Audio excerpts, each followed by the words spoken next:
How could you do this to me, John? I remember yelling those words like it was yesterday, even though it's been over a year now. I was 6 months pregnant, standing in the doorway of our living room, shaking with anger and disbelief. He just stood there, arms crossed, his face blank like I was the one causing a problem. That was the moment I realized everything I thought we had built together was a lie. My name is Melissa Harper. I'm 32 years old now, and I'm a single mom to my beautiful 1-year-old daughter, Emma. Life looks nothing like I thought it would, but in some ways it's better. A little over a year ago, I was blindsided by betrayal that turned my world upside down, leaving me to figure out how to move forward while preparing to welcome my little girl into the world. In those early weeks after John left, I felt like I was drowning. Every time I closed my eyes, I saw his face, heard his voice saying those awful things. "I'm not attracted to you anymore, Melissa. Look at you. You've let yourself go." Those words echoed in my mind, cutting deeper every time I thought of them. And Julia, my so-called best friend? She didn't even have the guts to look me in the eye. I never confronted her. I didn't see the point. I just cut her out of my life like she never existed. I struggled through the rest of my pregnancy alone, emotionally and financially. John didn't just leave me. He abandoned Emma too.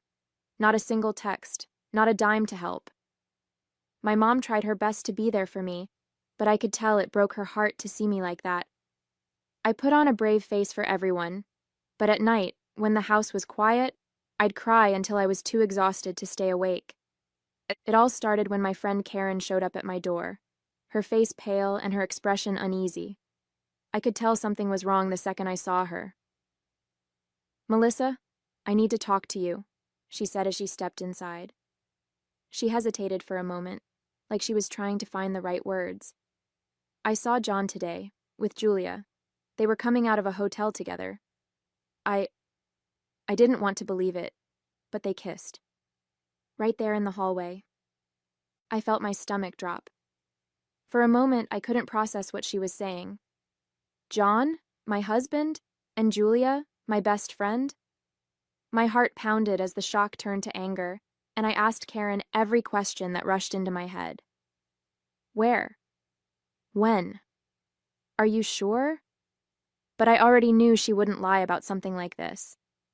It was as if my world had tilted on its axis, and I couldn't find my footing. I still asked, "What do you mean? A hotel? Why would you be in a hotel? Are you sure? This is a serious accusation." My voice trembled as I spoke, hoping for some kind of explanation that would make it all go away. Karen nodded solemnly, her eyes full of pity and regret. "My cousins were visiting, staying at that hotel. I was on my way to their room when I saw them. Melissa, I know what I saw.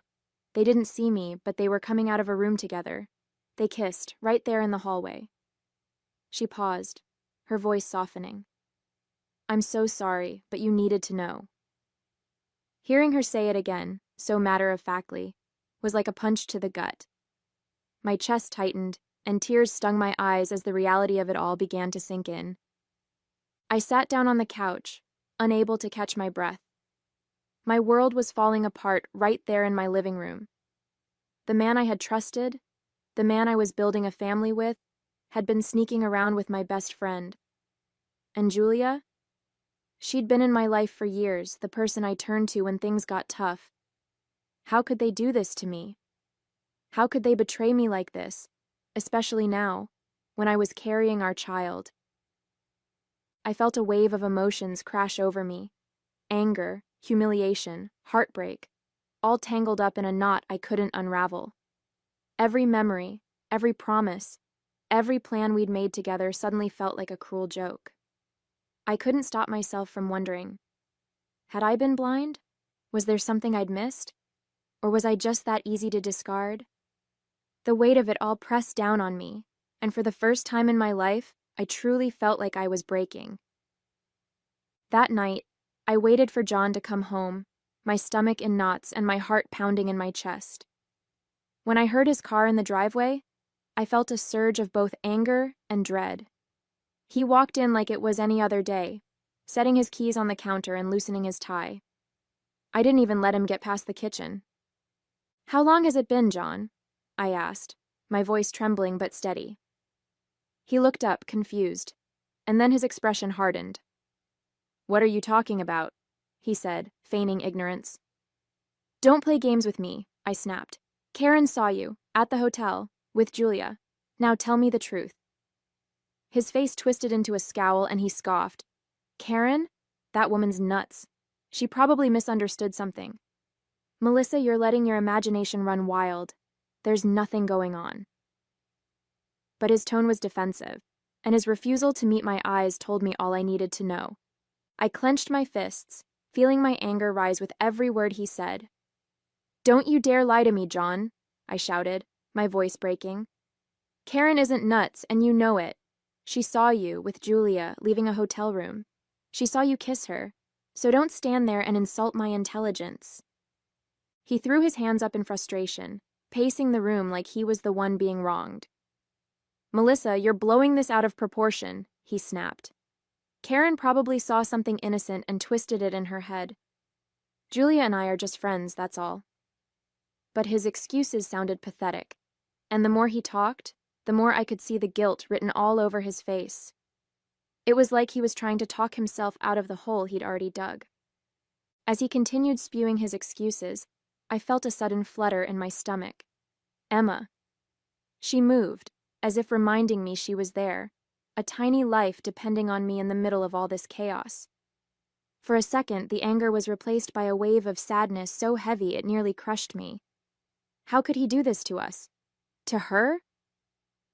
I put my hand on my belly instinctively, trying to steady myself. Do you even care about us, John? I asked, my voice quieter but laced with heartbreak.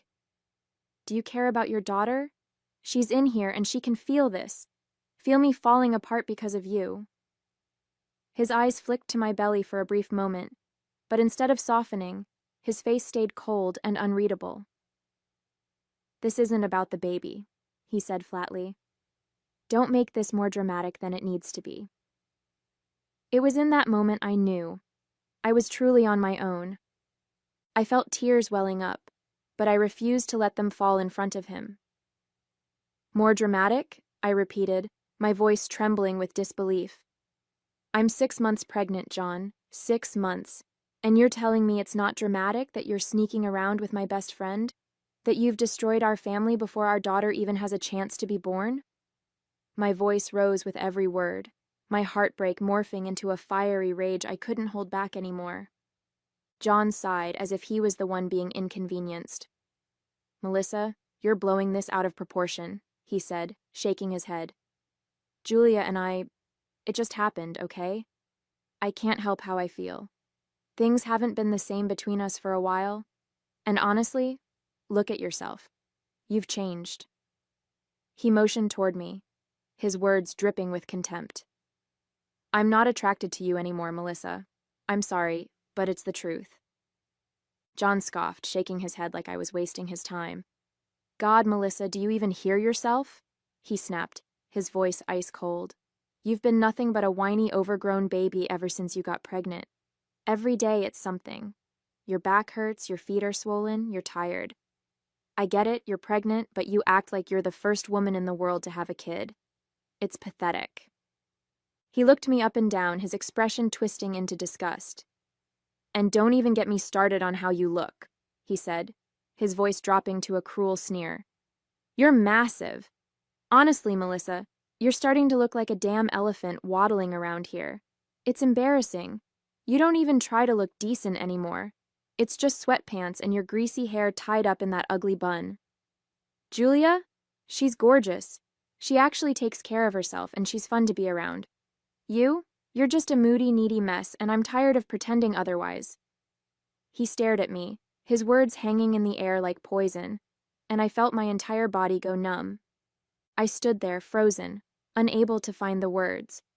How could he be so cruel? I had braced myself for denial, for excuses, but not for this. The man who had once promised to love me, who I thought was my partner, was standing in front of me, tearing me apart piece by piece. It wasn't enough that he had betrayed me. that he had thrown away our marriage and our family for my best friend. Now he was humiliating me, stripping away every last bit of dignity I had left. My throat tightened, and I felt the sting of tears in my eyes, but I refused to cry in front of him. I didn't want to give him the satisfaction. "You don't even care," I managed to choke out, my voice barely a whisper. "Not about me, not about Emma, not about anything we built together." He just shrugged, his expression cold and indifferent. "I've moved on, Melissa," he said flatly. "Maybe you should too." His words hit me like a slap, and I realized in that moment that the man I once loved didn't exist anymore. The next day, I packed whatever I could fit into a few suitcases and left. I couldn't stay in that house, surrounded by memories of a life that no longer existed. Every corner reminded me of him, of us, and it felt like the walls were closing in on me. My mom had offered weeks ago for me to stay with her if I needed support during the pregnancy, and now I had no choice but to take her up on it. When I arrived at her house, she was waiting at the door, her arms open and her face full of worry. "Oh, sweetheart," she said softly, pulling me into a hug. The moment I felt her embrace, I broke down, sobbing into her shoulder like a child. It was the first time I had let myself cry since Karen told me the truth. "It's going to be okay, Melissa," she whispered, holding me tightly. "You and Emma are going to be okay. I'm here, and we'll get through this together." For the first time in what felt like forever, I felt safe. Broken, but safe. The days at my mom's house were quieter, but not easier. She did her best to cheer me up, cooking my favorite meals, sitting with me in the evenings, talking about everything but John. But the silence was deafening when she wasn't around. I spent hours staring at the nursery items I had brought with me, folding and refolding Emma's tiny clothes, wondering how I was going to do this alone. Every now and then, I'd catch myself picking up my phone, tempted to call John, to scream at him, to demand how he could walk away from us so easily. But I stopped myself every time. What was the point? He made it clear who he was, what he cared about, and it wasn't me or his daughter. Instead, I put all my focus on Emma, reminding myself that she was the reason I had to stay strong. For her, I couldn't let him destroy me. After a few weeks, it was like John had vanished from my life entirely. No calls, no texts, no questions about the baby, nothing. It was as if he had erased us from his world, like we had never existed to him. At first, I checked my phone obsessively, half hoping, half dreading that he might reach out, but there was nothing. Eventually, I stopped checking. I told myself it was better this way. No reminders, no lingering false hopes, just silence. It was strange, though. The man who had been such a constant presence in my life for years now felt like a ghost. When I moved into my mom's house, I packed away every photo of him, every trace of him from my old life, and tucked them into a box I shoved into the back of the closet. Sometimes I'd catch myself thinking about him, not in longing, but in disbelief. How could someone just disappear from their own child's life before it had even begun? It was like John had never existed, but his absence was loud and it echoed in every moment I was left to face alone. Months passed, each one harder than the last. Pregnancy wasn't kind to me. I was constantly exhausted, and the stress of doing everything alone weighed heavily on me. My mom was a lifesaver, but there were still nights when I cried myself to sleep, wondering how I ended up here. The idea of bringing Emma into the world without her father, without the life I had envisioned for her, filled me with guilt. But every time I felt her move, it reminded me that she was my reason to keep going. She was the only good thing to come out of this mess. When Emma finally arrived, she was perfect. I'll never forget the moment I held her for the first time. Her tiny fingers wrapped around mine, and I felt this overwhelming wave of love wash over me. For the first time in months, I didn't feel broken. I felt whole. It didn't matter that John wasn't there. It didn't matter that he had chosen to walk away. In that moment, all that mattered was Emma, and she was mine. My beautiful, precious little girl. She was worth every tear, every sleepless night, every bit of pain.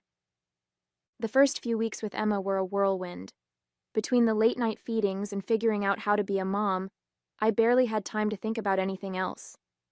She had the most beautiful eyes, big and bright, full of wonder, and when she looked at me, it felt like everything was going to be okay. My mom helped a lot, but I made sure to do as much as I could on my own. I wanted to prove to myself, and maybe even to John, though he was long gone, that I could do this without him. Still, there were moments when the loneliness crept in. I'd see dads doting on their kids at the grocery store or hear friends talk about their partners helping with nighttime feeds, and it stung. But then I'd look at Emma, and all the sadness faded. She was my world now, and every smile she gave me, every little coo, made it all worth it. I didn't need John to be happy. I had everything I needed right there in my arms. Weeks later, when life with Emma started to feel a little more manageable, I decided to venture out to the mall. My mom offered to watch Emma for a few hours so I could get some time to myself, something I hadn't done since before she was born. It felt strange leaving the house without her, but I knew I needed the break. Just walking through the brightly lit corridors, surrounded by people going about their lives, was a reminder that the world hadn't stopped turning even when mine had felt like it had. I wandered aimlessly for a while, stopping to browse in a few baby stores, picking out a couple of outfits for Emma. I was just starting to feel a sense of normalcy when I heard a voice call out my name. "Melissa?" I turned, and my heart stopped. It was Julia. She looked different, her face pale, her eyes red and puffy, and there was no mistaking the slight swell of her stomach. Before I could react, she rushed toward me, her voice breaking. "Melissa, I'm so sorry," she said, tears spilling down her cheeks as she grabbed my arm. I froze, completely caught off guard. Julia, the woman who had shattered my life, was standing in front of me, crying like a child. She didn't seem like the confident, manipulative person I remembered. Her shoulders were slumped, her clothes wrinkled, and her hands trembled as she wiped her face. "I know I'm the last person you want to see," she sobbed, her words tumbling over each other. "But I need to tell you everything." I didn't say a word. I just stood there, my heart pounding in my chest, waiting for her to continue. "John left me," she choked out. He lost his job a few months after we got together and things got bad. He started gambling, drinking, and when I told him I was pregnant, he just left. He said he couldn't handle it." She covered her face, her body shaking with sobs. "I don't know what to do, Melissa. I'm so sorry for everything I did to you. You didn't deserve any of it." She broke down right there in the middle of the mall, people glancing at us as they walked by, but I didn't care. I couldn't move. I just stared at her, a wave of mixed emotions flooding through me. Julia kept sobbing, her voice breaking as she pleaded with me. "Please, Melissa, I know I don't deserve it, but I need you to forgive me. I was selfish and stupid, and I ruined everything. I wish I could take it all back. Please, I'm begging you." Her words hung in the air, but I didn't respond. I couldn't. I just stood there, staring at her, feeling an odd mix of pity, anger, and satisfaction. For so long I had dreamed of a moment like this, of her realizing the pain she'd caused and begging for my forgiveness. But now that it was happening, I felt nothing. Not even a flicker of the satisfaction I'd expected. I looked at her one last time, her face streaked with tears, and without saying a word I turned and walked away, leaving her there in the middle of the mall. When I got home, as if the day hadn't already been surreal enough, I had the second surprise waiting for me. Sitting on the front steps, slouched like a man who'd lost everything, was John. For a moment I thought I was hallucinating. He looked so different, unkempt, exhausted, and reeking of alcohol. His hair was messy, his clothes wrinkled, and he barely looked like the man I used to know. He looked up as I approached, his eyes bloodshot and glassy. "Melissa," he muttered, struggling to stand. I needed to see you. I froze, my breath catching in my throat as a wave of anger surged through me. I couldn't believe this was happening, that after everything he'd done, he had the audacity to show up here. "What are you doing here?" I asked, my voice sharp and unforgiving. He staggered slightly, leaning against the doorframe. I'm sorry," he stammered. "I love you, Melissa. I love Emma. Please let me come back. I'll fix everything. I swear I will." His voice cracked, but all I felt was disgust and a cold, biting clarity. He smelled of alcohol so strongly that it hit me before I could even respond. "Sorry?" I repeated, my voice thick with disbelief. "You're sorry? You left me, left us, without a second thought, and now you're here smelling like a bar, talking about feeling sorry and loving us?" John ran a hand through his messy hair, his shoulders slumping like the weight of the world was pressing down on him. "I know, Melissa," he said, his voice cracking. "I know I've screwed up. I've lost everything. You, Emma, my job, my money. I've been such an idiot, and I can't stop thinking about what I threw away. I love you. I love Emma. I do. Please, just give me a chance to make it right." For a moment, I just stared at him, my emotions a storm of anger, pity, and something I couldn't quite name. This was the man I had once built my world around, the father of my child, now reduced to this broken shell. "You love us?" I said, my voice trembling. "Where was that love when I was 6 months pregnant and you walked out on me? Where was it when Emma was born, and I was in the hospital alone? You abandoned us, John. You don't get to show up now and play the victim." He staggered slightly, holding onto the doorframe for support. "I know," he whispered, tears welling up in his bloodshot eyes. "I know I don't deserve anything from you. But I've changed, Melissa. I can change. Please, just let me be a part of Emma's life. I'll do anything." I felt a lump rise in my throat as I watched him fall apart. A part of me wanted to believe him, to reach out and offer some kind of comfort to the man I had once loved so deeply.